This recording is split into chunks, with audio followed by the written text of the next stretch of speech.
Evangelho de João, capítulo 3, versículo 3.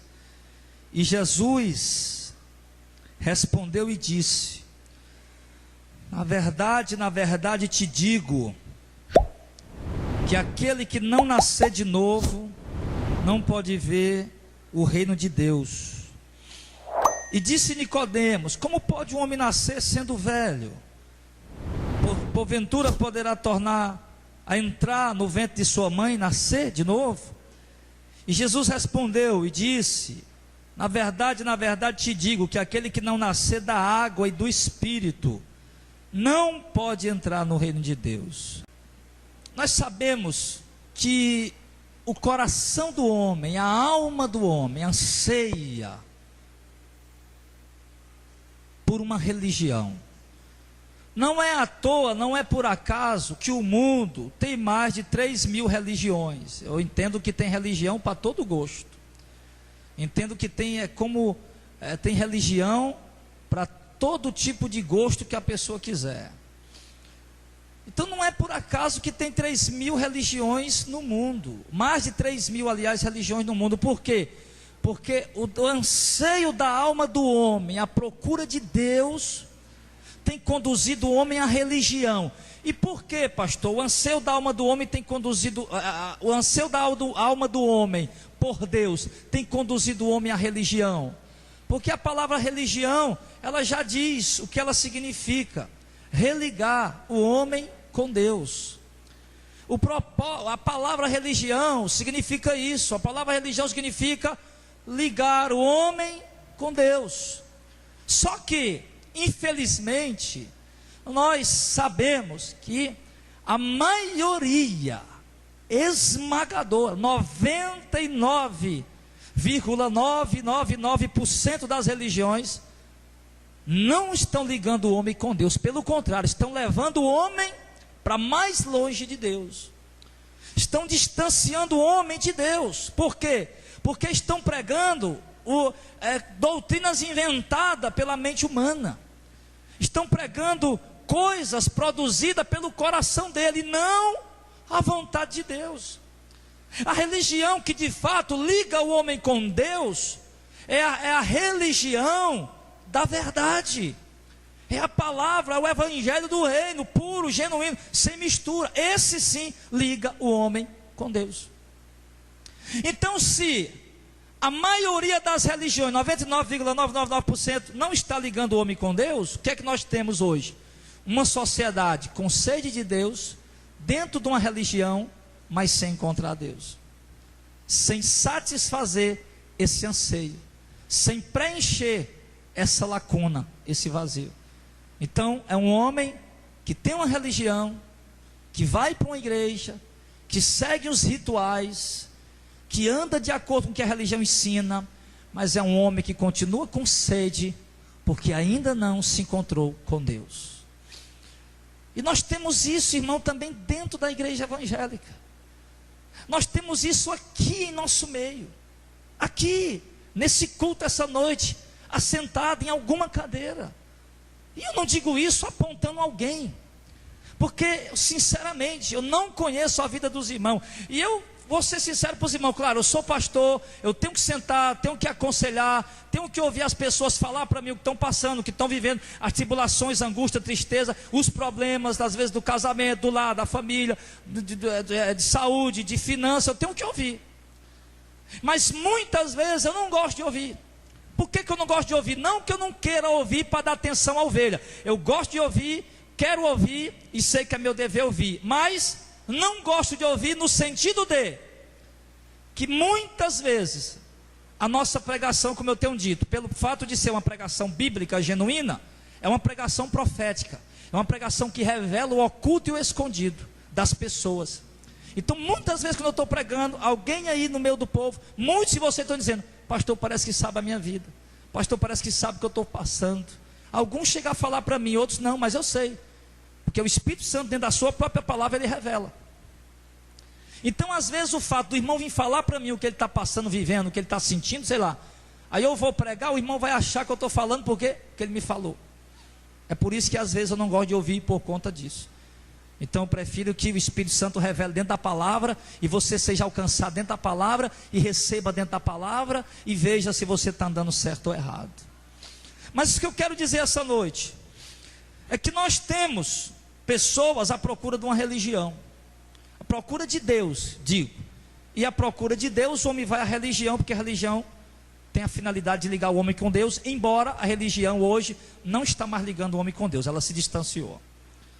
Porém, vocês estão aqui esta noite, porque você tem sede de Deus. Você veio ao culto esta noite, você tem vindo aos cultos, porque você tem anseio por Deus.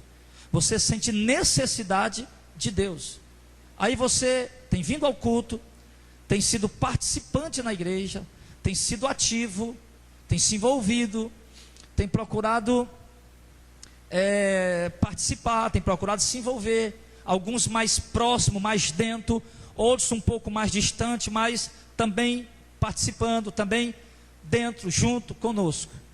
Mas eu quero lhe dizer uma coisa essa noite, amado, que o simples fato de você ter encontrado uma igreja, eu não vou nem usar religião, porque na verdade a palavra religião tem um sentido bom, mas pelo fato dela ter se deteriorado, se degradado, hoje, a religião infelizmente, ela hoje está num sentido pejorativo, não a essência da palavra religião, mas a religião de fato está degradada, ela não está ligando o homem com Deus. Então eu não quero falar religião, mas você encontrou essa palavra, e você encontrou uma palavra que não lhe explora, que não suga o seu dinheiro, que de fato lhe prega sobre o reino, sobre a salvação, sobre o arrependimento.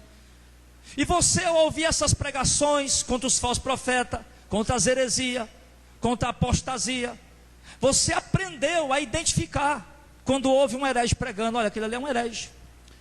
Você aprendeu a conhecer um falso profeta. Você hoje é um protestante ferrenho das falsas doutrinas. Você hoje, quando ouve aí nas rádios dizer vai ter um show gospel, você cai logo em cima. Isso é imoral, isso é pervertido. E fala isso com certeza e com convicção, pelo que tem aprendido. Quando você ouve alguém pregar a teologia da prosperidade, ou exigir dízimo das pessoas por obrigação, dizendo que o devorador é um demônio que vai destruir as pessoas, você logo se indigna, porque sabe que essa doutrina não existe.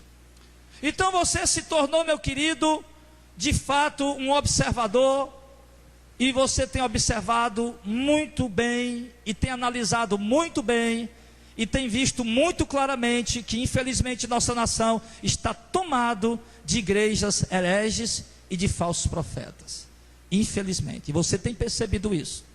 Mas vamos esquecer o plural, vamos esquecer as multidões e vamos falar de você esta noite, que você está congregando, você está firme, que você está participando, que você está ativo, que você está lendo Bíblia, tem aprendido a ler Bíblia, tem despertado a ler Bíblia, tem despertado a participar dos trabalhos de evangelismo, enfim.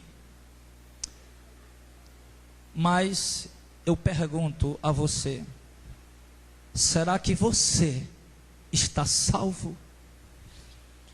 Será que você, que conhece tão bem agora um falso profeta, que conhece tão bem agora uma heresia, que conhece tão bem agora uma falsa doutrina, que sabe conhecer isso, que prega contra isso, que fala contra isso, será que você está salvo?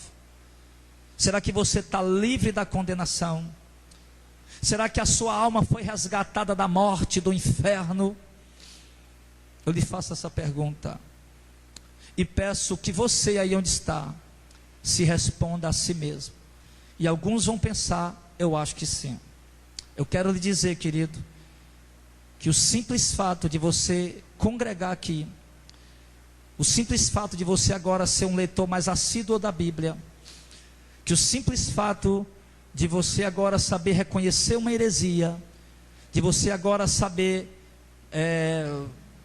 rejeitar a apostasia, o engano, ficar chateado contra os sugadores, os exploradores, isso apenas não lhe dá o direito de entrar no reino de Deus.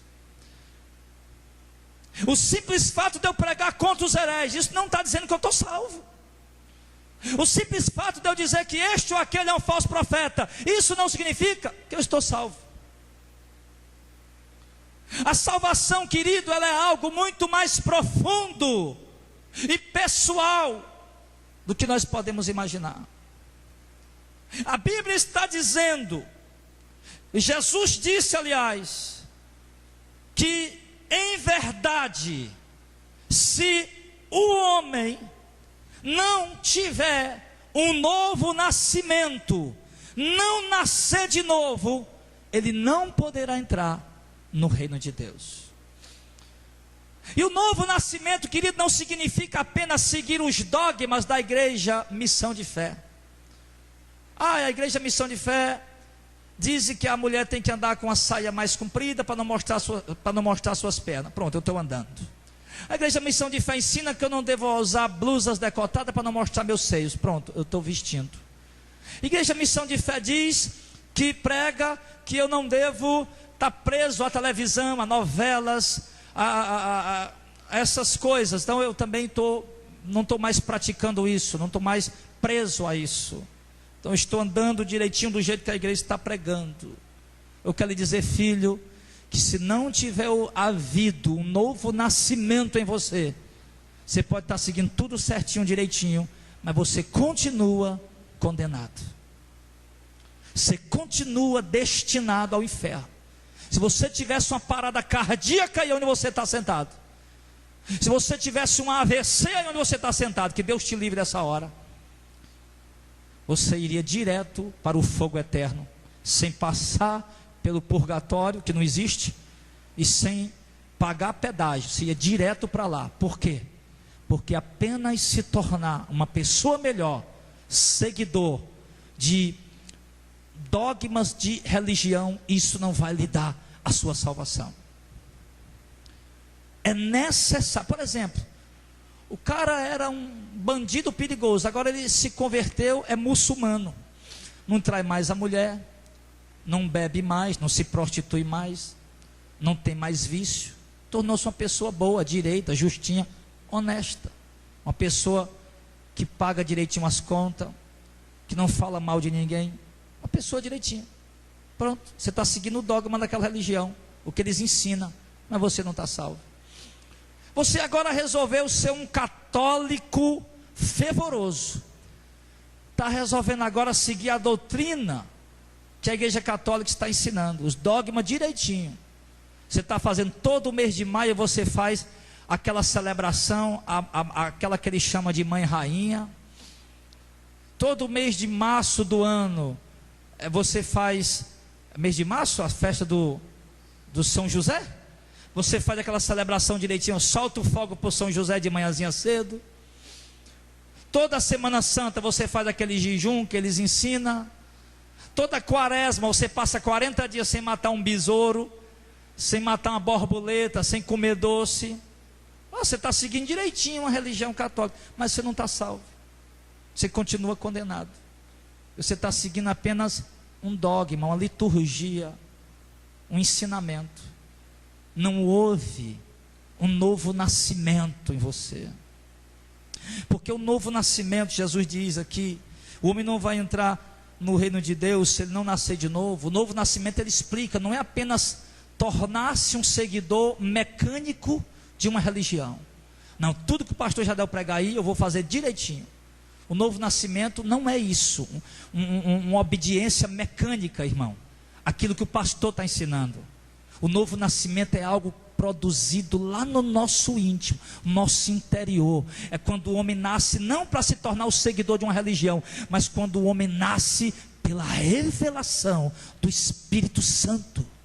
É quando ele ouve a doutrina e o temor de Deus no coração dele, e ouve a verdadeira doutrina, e ele põe em prática ela, porque ele sabe que a doutrina é verdadeira, sabe que agrada a Deus, e tem temor para obedecer, tem alegria para obedecer, e obedece, porque ele sabe que aquele é o caminho que leva o homem para o céu. O novo nascimento, ele produz temor no coração do homem. O homem para de pecar, porque agora ele teme a Deus. Ele não para de pecar porque ele está com medo de ir para o inferno, não. Ele para de pecar porque ele teme a Deus e ele ama a Deus. Isso é o produto do novo nascimento.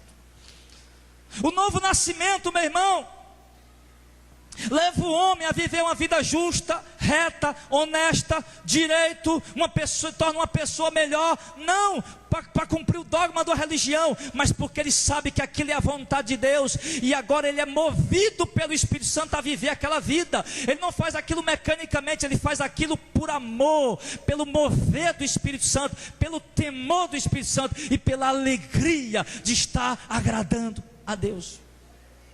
Isso é o produto, é o fruto, é a manifestação do novo nascimento. Essa é a manifestação. Às vezes eu olho, por exemplo, as irmãs se convertem. A irmã usava calça, agora a irmã, ela usa só saia comprida, saia longa, camisa de manga. Isso não quer dizer que você nasceu de novo. De repente você está seguindo aquilo ali porque é a tradição daquela igreja. De repente você está seguindo aquilo ali porque é o costume daquela denominação. O novo nascimento, amado, ele é algo gerado no íntimo do coração do homem. Tem que ser, ele diz, tem que nascer da água e do Espírito. Tem que ser algo gerado, um mover espiritual. Não é aquele camarada, a minha mulher foi sequestrada, se Deus traz ela de volta, eu vou ser crente. Isso não é uma conversão autêntica. Olha, o meu filho está nas drogas, se ele voltar para a igreja, eu vou ser crente. Isso não é uma conversão. Olha, o meu marido está endiabrado, está endemoniado, se ele voltar para casa, eu vou ser crente direitinho, seguir do jeito que o pastor está pregando, que o pastor está ensinando. Isso não é uma conversão autêntica. Isso não é uma conversão verdadeira, isso não é um novo nascimento. Você está fazendo uma troca com Deus, uma barganha com Deus. E o novo nascimento, meu irmão, o homem que nasce de novo, a mulher que se converte, não pode estar o marido lá no meio de onde ele estiver. Quando vem o operar do Espírito Santo ali, ele é gerado pelo temor a Deus, e ele se converte naquela hora com o coração cheio de amor a Deus. Ele não vai negociar com Deus. Então, amados, eu prego isso essa noite porque eu tenho estado preocupado com a vida, com a alma de alguns de vocês. Às vezes eu fico me perguntando: Senhor, será que os irmãos nasceram de novo? Será que os irmãos tiveram de fato uma experiência pessoal com o Senhor? Será que eles são evangélicos só porque é a religião dos pais deles e eles nasceram no meio evangélico e pronto, agora eu sou evangélico? Será que eles são evangélicos só porque ficou com raiva do padre, não vai com a cara do padre, não gosta mais da igreja católica e agora foi para a igreja evangélica? Ou será que houve de fato um novo nascimento, uma conversão autêntica, genuína e verdadeira? Por que você abandonou seus pecados? Por que você deixou de trair sua esposa? Por que você deixou de trair o seu cônjuge? Por que você deixou de mentir? Para se tornar uma pessoa melhor? Estava cansado disso? Isso não é um novo nascimento. Isso significa que você não foi gerado pelo Espírito Santo. Significa que você decidiu, ou você é uma pessoa melhor. Então foi uma mudança feita pela sua própria vontade, pelo desejo de querer ser alguém melhor. Não foi uma mudança produzida pela revelação do Espírito Santo. É isso que tem que acontecer na sua vida. Amém? Então, querido, você precisa ter uma experiência pessoal com Deus. Você precisa experimentar o novo nascimento. Você precisa experimentar essa transformação nova que Deus diz que nós temos que ter para poder ser salvo. Se você não experimentar isso, você pode ser o melhor evangélico da cidade. Você pode ser a pessoa que mais anda com a Bíblia para cima e para baixo, que mais certinha da cidade, mas ainda assim você será condenado. Nós temos que buscar, pedir a Deus esse novo nascimento. Nessa briga pela religião, eu vejo que está escrito lá em 2 Coríntios, capítulo 5, versículo 17, quando O apóstolo Paulo diz assim: assim que, se alguém está em Cristo, nova criatura é. As coisas velhas já passaram, e eis que tudo se fez novo. Tudo se fez novo. Não só o exterior, não só a aparência, não só as atitudes, porque atitudes boas podem ser produzidas mecanicamente. Quando ele diz que o homem que está em Cristo se tornou uma nova criatura, as coisas velhas já passaram, eis que tudo se fez novo, ele está falando, meu irmão, de uma transformação que acontece no íntimo do coração, no mais profundo, no âmago do ser humano, lá dentro da alma, lá no mais íntimo do seu coração, houve uma mudança, houve uma transformação, que vai, claro, se manifestar nas suas obras, nas suas atitudes, na sua forma de viver, mas ela é produzida lá dentro, lá dentro. E por que você diz isso, pastor? Por quê?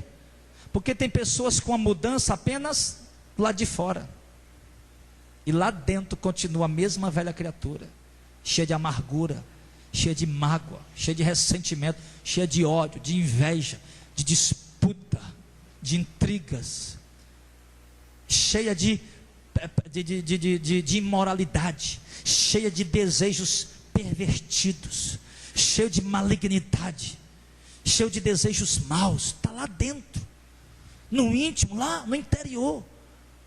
E o camarada não faz mais, não pelo temor a Deus, mas para zelar pela imagem dele. Mas não que ele tenha temor a Deus, não que ele tenha amor a Deus, ele não faz mais para zelar pela imagem dele.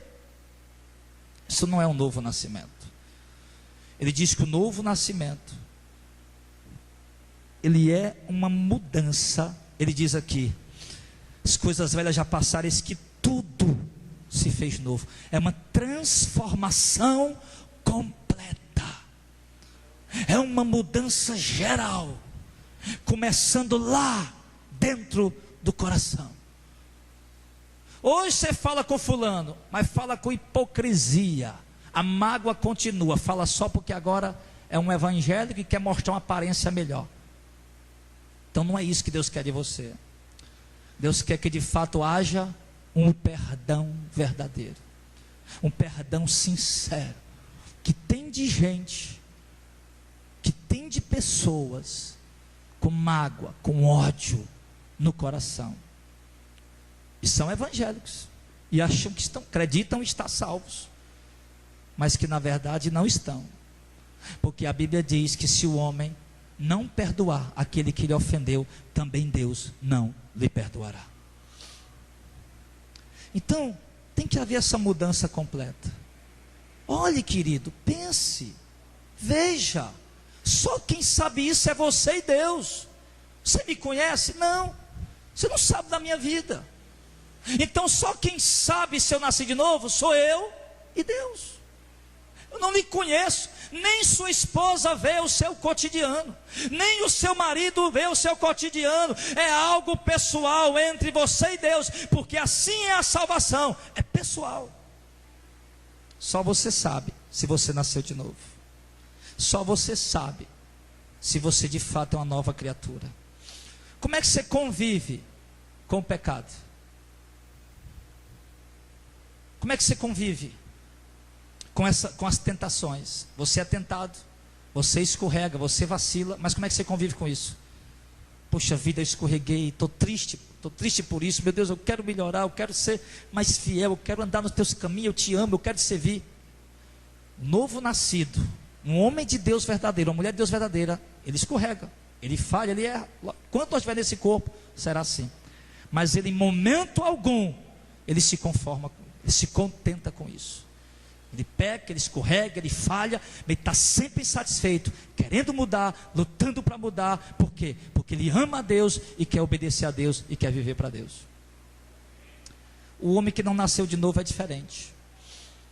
Ele peca, ele escorrega, ele comete os deslizes, mas ele faz isso sem o mínimo de temor, a não ser, ele não tem preocupação nenhuma em estar fazendo isso, a não ser que tenha alguém olhando. Opa, se tiver alguém olhando, aí ele fica triste. Mas se ninguém tiver visto, ele está tranquilo, porque ele não tem temor a Deus, ele não tem amor a Deus, ele não tem ele não tem um temor de pecar contra Deus, de entristecer a Deus, de ferir a Deus com a vida de pecado. Então, é preciso que haja essa mudança. Ele diz aqui: eis que tudo se fez novo. Essa mudança do tudo, do total. Nós precisamos querer isso, amém, irmãos? Nós precisamos desejar isso. Nós precisamos dobrar o joelho e pedir: Senhor, eu quero nascer de novo. Eu quero ser um homem de Deus, Senhor. Quero ser um homem santo. Quero ser uma mulher santa. Eu quero viver para Ti, eu quero Te obedecer. Eu quero ter o Teu cheiro em mim, Senhor. Aonde eu entrar, eu quero que as pessoas vejam a Tua luz brilhando em mim. Eu quero ter olhos santos. Eu quero ter pensamentos santos. Eu quero ter um coração santo, desejo santo. Nós temos que pedir isso a Deus. Temos que pedir isso a Deus. O novo nascido, ele não está na igreja por causa de uma vitória, por causa de uma bênção. Ele está na igreja porque ele quer congregar, ele quer estar reunido com a congregação dos santos. Ele está na igreja porque ele quer celebrar, quer cantar louvores a Deus, ele quer ouvir a palavra, ele quer aprender, ele quer crescer, ele quer cultuar, adorar a Deus. Mas o que não nasceu de novo, ele está na igreja à força, está na igreja sem vontade, está na igreja sem gosto, vai para a igreja, mas vai sem gostar, sem querer ir, para cumprir um rito, para cumprir uma obrigação religiosa, apenas isso. No louvor, ele não se deleita adorando a Deus. Na pregação, ele não bebe da água que está sendo dada, não come do pão que está sendo entregue. Para ele poderia estar em qualquer lugar, seria melhor, mais prazeroso, mais divertido. Mas estar na igreja não é bom. Então, há uma diferença muito grande para você olhar para si e ver se você nasceu de novo. Nessa briga pela religião, eu vejo o apóstolo Paulo lá em Gálatas, um pouquinho mais na frente, capítulo 6, porque havia aquela confusão. Os judeus diziam: não, eles têm que circuncidar. Os outros diziam: não, não precisa circuncidar, porque na verdade não precisa. Circuncisão somos nós, que não fomos feitos circuncisão na carne, mas no espírito. Circuncisão não da carne, mas do coração. Então em Gálatas 6, verso 14, Paulo diz assim, a respeito da religiosidade do homem: mas longe está em mim gloriar-me, a não ser na cruz de nosso Senhor Jesus Cristo, pelo qual o mundo está crucificado para mim, e eu para o mundo. Porque em Cristo Jesus nem a circuncisão, nem a incircuncisão tem valor algum, mas sim ser uma nova criatura. Amém? O que Paulo está dizendo? Paulo está dizendo: olha, vocês estão brigando aí por religião. Uns estão dizendo: rapaz, tem que circuncidar. O outro está dizendo: rapaz, não tem que circuncidar, eu sou melhor do que eles porque eu sou circuncidado. Não, eu sou melhor do que eles porque eu não sou circuncidado. E Paulo está dizendo: rapaz, sabe de uma coisa? Essa briga por religião, isso não quer dizer nada. Esse fato de você ser circuncidado não significa nada, e você que não está circuncidado também não significa nada, porque para Deus o que realmente vale é ser uma nova criatura, é ter nascido de novo. É isso que Deus vai olhar para você. Deus não está preocupado em olhar para você se você anda com a pulseira. Deus não vai olhar para você se anda com a pulseira do São Francisco no braço. Deus não vai olhar para você: olha, eu vou andar com a pulseira do São Francisco no braço, que Deus vai olhar para mim. Deus não vai olhar para você porque você anda com o rosário pendurado no pescoço. Deus vai olhar para você se você nasceu de novo. É isso que ele diz aqui. Mas nada, nem a circuncisão nem a incircuncisão tem virtude alguma, tem poder algum, mas sim ser uma nova criatura. Ou seja, o fato de você ter uma igreja, uma religião, uma denominação, um pastor, um guia espiritual, isso não significa nada. Pastor, eu sou da Assembleia de Deus. A Assembleia de Deus tem 100 anos no Brasil. Pois eu sou da Presbiteriana, tem 150 anos. E muitos falam isso com orgulho. Isso não significa nada para Deus. Porque a minha igreja é histórica, tem livros, tem revista, tem homens renomados. Isso não significa nada. A minha igreja tem história, não significa nada se não tiver um novo nascimento. Você pode fazer parte da religião mais antiga do mundo. O judaísmo foi criado por Moisés, lá ao pé do Monte Sinai. Você pode fazer parte da religião mais antiga que houver. Isso não significa nada. Para a sua salvação pessoal, o que vai valer no dia do arrebatamento, o que vai valer no dia do julgamento, é se você nasceu de novo. Se houve um novo nascimento, quando Cristo vier nas nuvens ao soar da trombeta, você vai ser arrebatado. Se houve um novo nascimento, no dia do julgamento, você vai estar do lado direito e vai ouvir Jesus dizer: vem bendito de meu Pai, toma posse do reino que eu preparei de herança para vocês.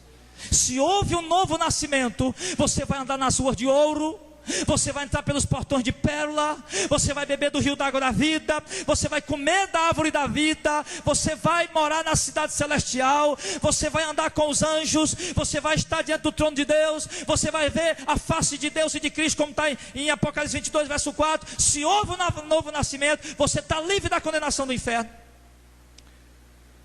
Mas se não houve, você não terá nada disso. Se você de fato não é uma nova criatura, você continua condenado. Pastor, mas eu sou a melhor pessoa da minha rua. Quando você diz que é a melhor pessoa da sua rua, isso já prova que você não nasceu de novo. Porque os novos, o homem que nasceu de novo, jamais ele se sente uma pessoa boa. Ele fala como Paulo disse, como Clésio recitou: Cristo veio buscar os pecadores, dos quais eu sou o principal deles, o pior dos pecadores. O homem que nasceu de novo, ele não se sente digno de ser salvo porque fez alguma coisa boa. Ele sabe que é salvo pela misericórdia de Deus sobre a vida dele, pecador. O homem que nasceu de novo sabe que vai ser salvo, mas não porque fez algo bom, não porque fez boas obras, mas porque a graça de Deus foi lá e apagou os pecados dele, pela fé dele em Cristo Jesus. Mas o homem que não nasceu de novo não, ele vive dando esmola, tem que dar esmola, claro, mas o homem que não nasceu de novo, ele dá esmola para ver se é salvo, ele faz caridade para ver se vai receber alguma coisa boa de Deus. O homem que não nasceu de novo, ele vive fazendo boas obras, boas coisas, para ver se consegue alguma coisa de Deus. E o homem que nasceu de novo é diferente, ele faz boas obras, ele faz caridade, ele dá esmola, ele ajuda o pobre necessitado, mas ele se sente como um servo inútil que só está fazendo o que tinha que fazer. Ele sabe que isso não vai tornar ele melhor diante de Deus. O homem que nasceu de novo faz boas obras porque a Bíblia diz que nós fomos gerados para as boas obras. Então está em nós fazer boas obras. Não que nós queiramos alcançar algo de Deus por estar fazendo boas obras. Então, querido, eu lhe faço essa pergunta essa noite.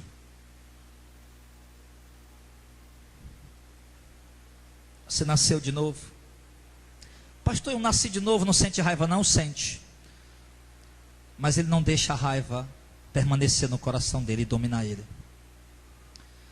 Ele ora a Deus e busca quebrantamento, e a raiva passa e ele perdoa. Pastor, mas eu nasci de novo, não pode de repente, sei lá, por um momento discutir com algum irmão? Pode, lógico que pode. O próprio Paulo discutiu com Barnabé e diz a Bíblia que foi uma discussão feia. Mas o nascido de novo, claro que pode chegar a discutir com alguém num momento, mas logo em seguida ele se arrepende pelas palavras que falou, e ele vai lá, se humilha e pede perdão. O novo nascido, ele peca, ele falha, ele erra, mas ele não se contenta, ele não se conforma em ter feito aquilo, e ele se entristece profundamente por ter feito aquilo. O novo nascido não se conforma com o curso que o mundo está vivendo. Como é que é o mundo para você? É normal? O carnaval é legal? Você ainda sente aquela folia dentro de você? Aquela euforia, aquele desejo Quando chega final do ano, você vê o povo correndo para um lado e para o outro, festa para aqui e para acolá. Aquela euforia que aquelas festas produzem no coração do homem. Você ainda sente isso?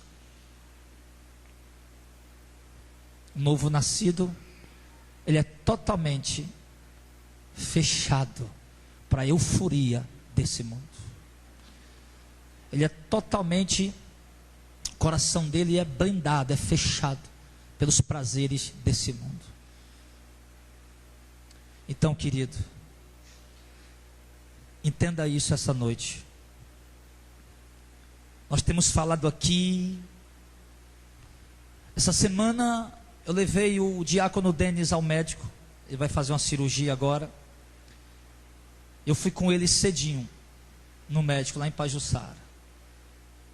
Enquanto ele estava lá e demorou, eu fiquei no carro e fui orar. Fui orar e Deus me levou a ver algumas coisas. E dessas coisas que Deus me levou a ver, veio uma consciência profunda e um temor profundo de que o tempo acabou, de que a hora chegou, de que a volta de Cristo está próxima, e que a igreja em breve será tirada daqui. E aquela revelação que Deus me deu ali, ela foi tão profunda, que o temor tomou conta de mim naquela hora, o temor e o tremor. E ali eu tinha algumas mensagens no meu plano da Oi, e ali eu fiz uma mensagem curta, e enviei para quantas pessoas eu pude enviar. E a mensagem eu dizia: eis que é chegado o dia, eis que é chegada a hora, volte-se para Deus, volte-se para Deus. Outra vez, pelo Espírito Santo eu lhe digo: volte-se para Deus. Essa mensagem chegou no celular de vários de vocês, do irmão, de vários de vocês. E isso produziu um impacto em alguns, que eu orava a Deus: Senhor, que essa palavra impacte eles, como me impactou agora. E que o temor vinha encher os seus ossos, eles iam tremer diante dessa realidade. E ali, meu irmão, eu confesso aos irmãos, eu ficava apavorado com aquilo que Deus me mostrava. Eu ficava assustado, eu ficava com medo do que Deus mostrava. O arrebatamento está para acontecer, o dia e a hora já está chegando. E eu sei que alguns irmãos foram tocados, foram impactados, o temor tomou conta de seus corações. Mas talvez alguns outros leram e disseram: não, mas como se fosse uma historinha de um gibi qualquer. Queridos, nós precisamos despertar nessa hora. Nós não podemos voltar a ser aqueles evangélicos religiosos que nós éramos antes de chegar a essa verdade. Nós não podemos voltar a ser aquelas pessoas dogmáticas, aquelas pessoas cheias de misticismos, cheio de dogmas, cheio de tradições, que nós éramos antes de chegar a essa verdade. Nós precisamos abrir o coração e permitir que o temor de Deus entre em nós. Nós precisamos pedir a Deus que derrame em nós o temor dEle. Nós precisamos pedir a Deus que coloque em nós angústia e tristeza pelo momento que o mundo está passando, pela depravação que o mundo está praticando. Nós precisamos disso. Nós precisamos disso. E eu não digo isso para você ficar com medo e continuar a caminhada, porque ninguém vai continuar a caminhada com medo. O medo passa logo. Eu digo isso preocupado, e eu me sinto péssimo em não poder fazer nada quanto a isso. Eu me sinto péssimo em ver pessoas esfriando, pessoas desanimando, e tentando lhe levantar com uma pregação, com a palavra, buscando a Deus, trazendo para você, e não ver reação da sua parte, não ver a atitude da sua parte. Isso me deixa muito mal, muito triste. Estou cansado de dizer às vezes para alguns obreiros dentro do carro: eu estou me sentindo péssimo por conta de algumas pessoas que esfriam e eu tento, mas não consigo levantar elas. Eu me sinto um fracassado, um derrotado. Eu me sinto o pior pastor do mundo e não consegui, mesmo tentando. Só que isso não vai trazer culpa para mim, porque eu tentei. Eu apenas quero, irmão, que você use as suas últimas forças que ainda restam e se firme nessa caminhada. Se você arredou um pé do caminho, volte ele de novo para cá. Se você arredou um pensamento do caminho, volte ele de novo para cá. Porque nós estamos numa batalha, e se nós não vencermos ela até o fim, não haverá recompensa, não haverá galardão. Então nós precisamos despertar, nós precisamos sair desse cristianismo negligente, displicente, e procurar andar de novo na rua com temor a Deus, procurar dirigir de novo o carro com temor a Deus, procurar pilotar a moto de novo com temor a Deus, procurar trabalhar no local de trabalho com temor a Deus. Nós precisamos despertar dessa inércia, desse sono, dessa negligência espiritual que alguns estão mergulhados. Isso eu me refiro não com a obra de Deus. Talvez na obra de Deus você esteja trabalhando até bastante. Eu me refiro à sua conduta, seu comportamento, na sua vida íntima e pessoal com Deus. Escute essa palavra, amado. Eu não vou lhe dizer que é a palavra de um amigo, eu vou lhe dizer que é a palavra de Deus que Ele traz para nós essa noite. Escute essa palavra, guarde ela no seu coração, e não pague para ver o que eu estou dizendo. Não pague para ver, não pague, porque vai ser terrível, vai ser doloroso.